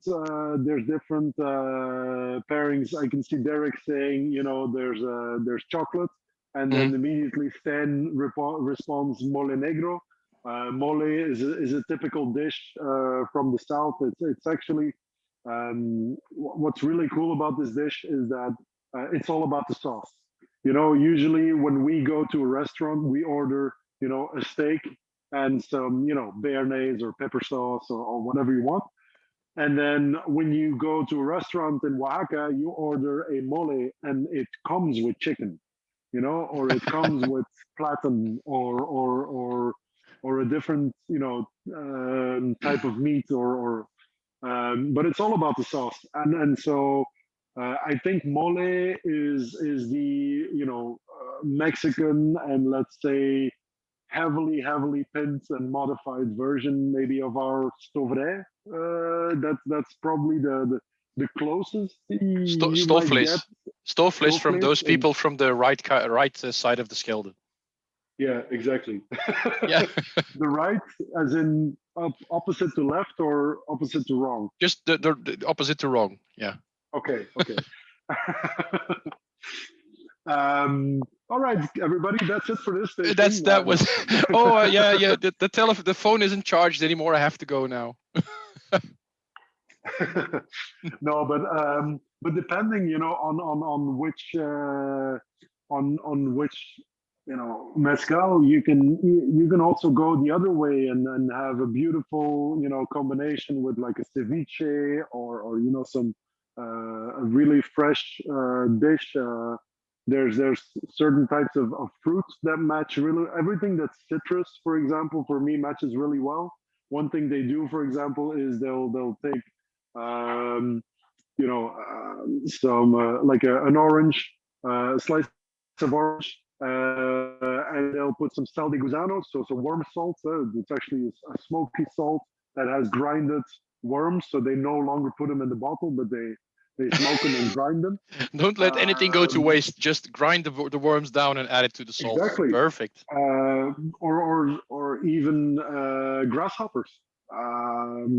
But you do have to be careful because you know, if you're allergic to seafood, watch out because you might have an anaphylactic shock, like my wife had when we were in Mexico one of the previous times. Memories. Memories. Yes, memories of emergency rooms and doctors and Perfect. adrenaline shots. Yeah. Good times. There's some nice little comments going on in the chat. I had a good one here that Jürgen said, I use mezcal when the recipe asks for smoked paprika. Just pour it in. My man. Yeah, that sounds good, actually. Absolutely.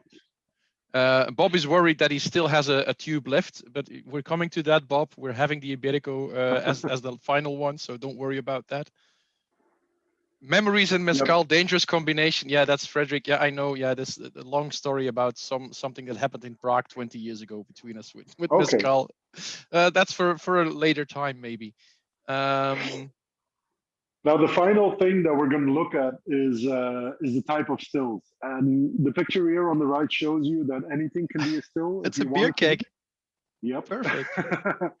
But on the left, that's a really interesting concept because this is what they call a Filipino still. And a Filipino still is called that way because the only other place where they find this type of still is in the Philippines.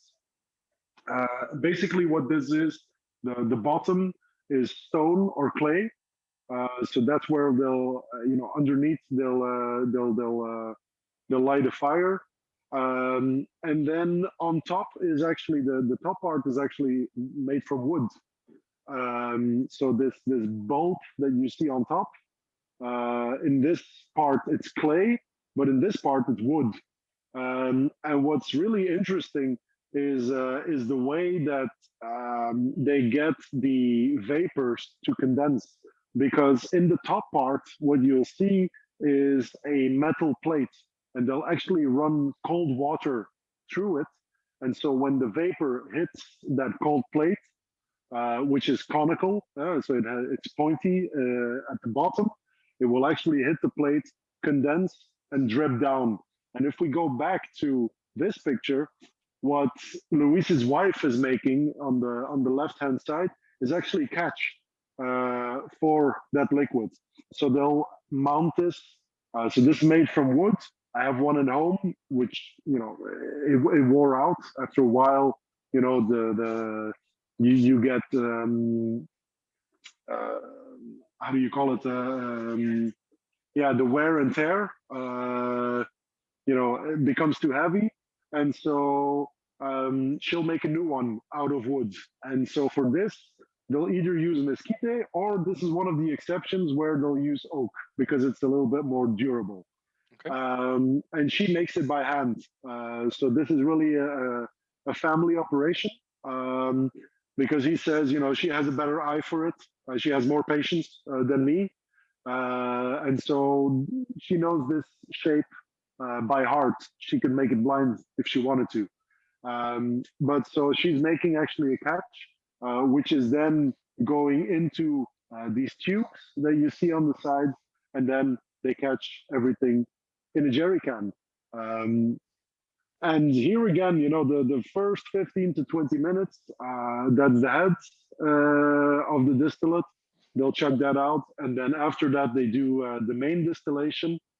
And again, this is with all of the fibers into the still. And so, there's a lot of flavor components. Also, the wooden part, I mean, you can wash it out, but it's going to contain so much flavor that inevitably when this, when this part of the still is no longer usable, those first batches are going to taste very differently than before. And so that's why they use batches instead of going for one flavor profile. Do they redistill the heads, or is that just? They started doing it. Before they didn't. They would usually just discard it. But they're looking. Some guys do it, other guys don't. Fortunately or unfortunately, depending on what your stance is on ecological impact. The rules are not that strict that they have to dispose of everything in a health and safety manner. So there's a little bit of wiggle room in the rules. All right. So these are some more examples. So really, really, this is old school. For sure. Here, another, really, really cool picture I found online. Here, the line arm is not made from copper, so the still is made from clay, and the line arm is actually wooden. So okay, I haven't tried this mezcal, but I'm dying to find out which one it is. Okay. This sounds really funky. Yeah. I think. But it can be cleaner, I think Timon people are dying to try the last one. Yes, and so am I, because this me last too. one is something really, really special. Yes.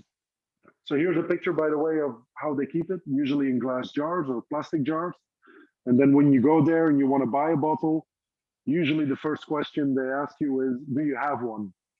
A bottle, that is, because they'll put it in whatever.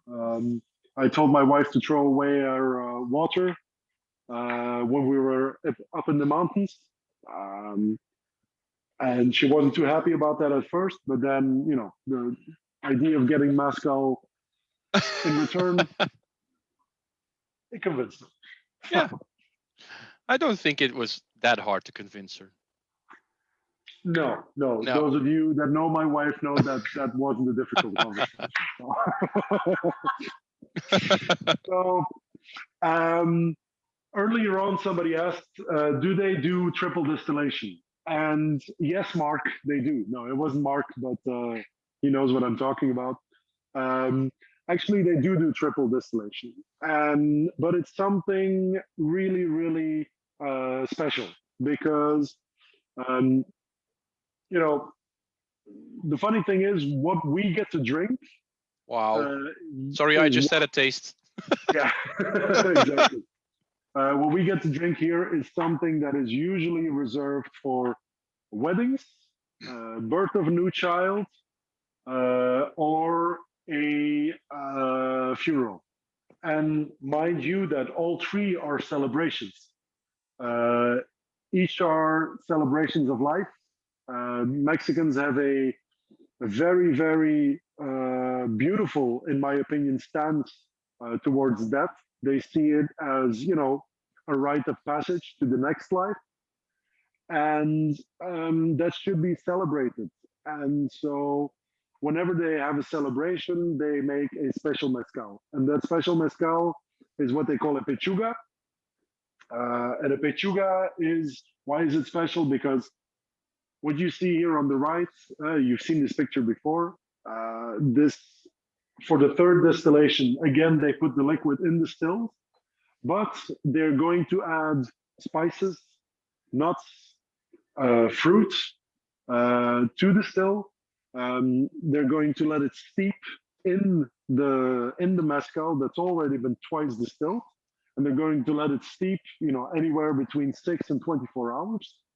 And then after that, what they're going to do is they're actually going to take a piece of meat, usually the breast of a chicken or a turkey. That's why it's called pechuga, because pechuga means the breast. And they're going to hang that in the still and then start the distillation again, start heating that liquid again with all of the fruits and nuts and spices in it. And the idea is that the chicken breast absorbs all of the bad flavors, the demons, the unwanted spirits, and it purifies the mezcal. And so what you're drinking is exactly that, but a step further, because usually a pechuga is either a chicken or a turkey breast, but this one is called Iberico. And so the Iberico is actually a pechuga, but made with an Iberico ham. So this is, that process, but with an Iberico ham hung in the neck of the still. And the flavors that you get from this, and this is just next level. It's out of this world, man. You understand why this is a celebration mezcal, because you can't drink this every day. No. And as Stan is saying, there are pechugas with iguana, with lamb, with all kinds of let's say with even deer and squirrel I've seen, but this Iberico, it's really something different. Yes, it is. And, I mean, I'll give you a second to sip it yourself, Timon. I'll read a little bit from this great book that I can really recommend, The Mezcal Experience by Tom Bullock, which is all about mezcal, and it'll give you in writing basically everything that Timon has talked about the whole night.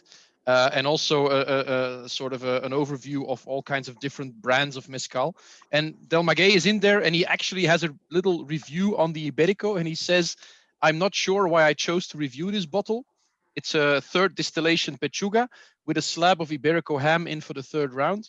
It's all a bit luxurious and unaffordable to most of us, even if one can find it, but I'm glad I did. It's lean and clean and worth the special treat. A solid demonstration of creativity and skill." And I mean, now that I've tried it, I think I can't agree more. So yeah, it has so much flavor. You can taste the fruits, you can taste the nuts. I get even a hint of anise in there. There's for me, there's caraway. There's even some cumin I can taste, and then that fruitiness, and at the same time the meatiness. But because it's been triple distilled, it's so clean. It's so it's even a bit tart. Like it's not bitter, but it's crisp, it's fresh. I wasn't laughing at you, Timon. I was laughing at the flavor of the tasting notes of Yo. Yeah, I mean, you know what this tastes like when you're driving south headed for Spain and you're past a certain point, but you've been driving and driving and haven't stepped out of the car since, I don't know, Paris or so. And suddenly it's 4 a.m. and you're deep inside summery France where the pines have been stewing in the summer sun and the dust and the air and all of the scenery combine. And you go, yeah, we're not in Edegem anymore. So when is your poetry coming out? Yeah, I mean, let's. Your writes columns for the Merck website. So if you want more of that, just go to the Merck website. Yep, it's not bad. It's not bad. But I love this. But as Yeah. much as I love this is something that I'll have it maybe 2-3 times a year. Because this is not something that it's a step beyond the sipper. It's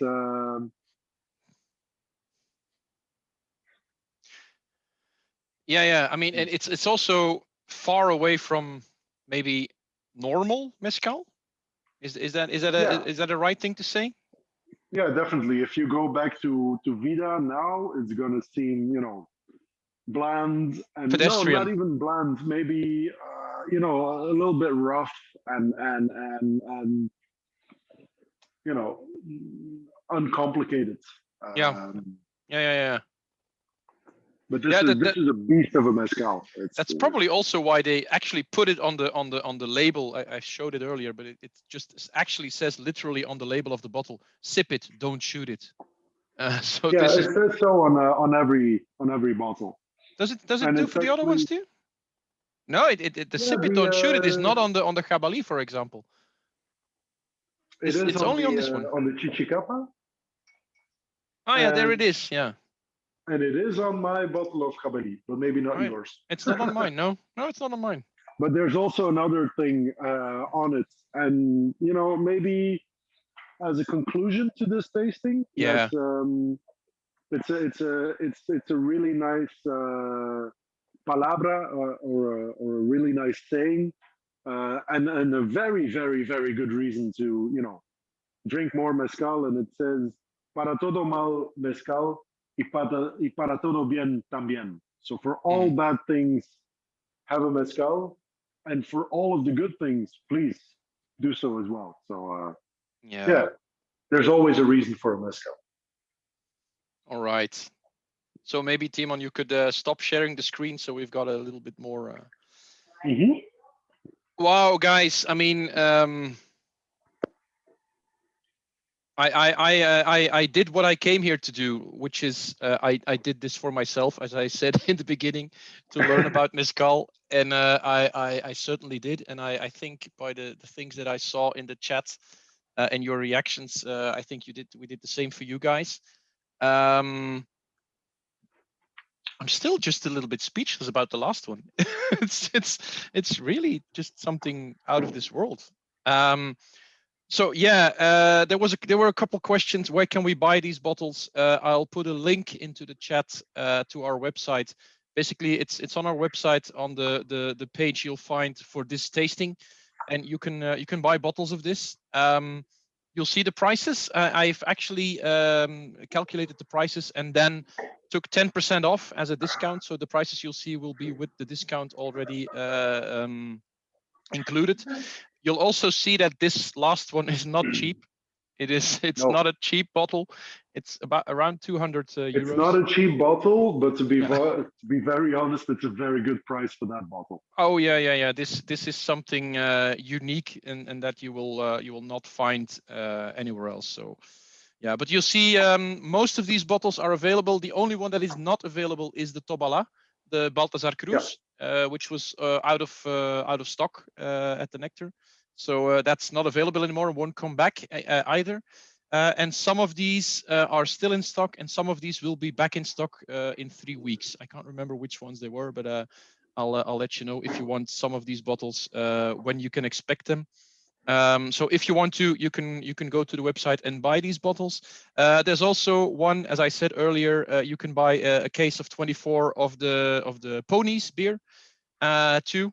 If you want a fewer amount of cans, just look for your local drinks shop. I think is there? Would you though? I mean, sorry. Why would you though? Look for smaller amounts. Yeah, I mean, this is something you need to buy in cases. I mean, at least two. Exactly. Yeah. But yeah, I mean, I'm going to start the last poll, which is wait a minute. Okay, which is about your favorite of the evening.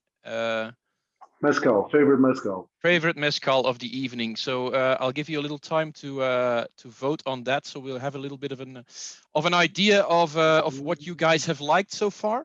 If there's any more questions, please ask them now. This is the moment, but we're going to the end of the official part of the tasting, and also the final part of the recording, and then we'll stop. And then if you want to hang out and have a little talk afterwards, just stay here. And I hope you've enjoyed this. If you want to do us a favor, share your experience of this tasting on your social media, Facebook, Instagram, and please tag Palenque and Meug in that. That would be nice of you guys. Another thing to do is just from 8 May onwards, go to Ghent and visit Palenque. Yep. You'll All have are welcome. You'll get a nice and warm welcome from Timon and Nikki, I'm sure. Definitely. And if you want to stay in touch about what we do with Meug, with next tastings, and also the festival, which we touch wood might want to organize in October of this year, just go to the website, follow us on Facebook, and etc., and you'll stay in touch with us. I'm going to give the final word before I reveal your voting your voting results. I'm going to give the final word to Timon. So what do you want to say to our esteemed guests to close off the evening? First, thanks for all the love. Really nice to see, all of the reactions in the chat. And but really, I want to thank you. Thanks for joining us, for trying it, for approaching it with an open mind. It's what I love about this community that we have in Spirits, is that there's always an open-mindedness to new things or to different things. And thank you so much for joining it. And I really want to do this live. Yeah, me too, man.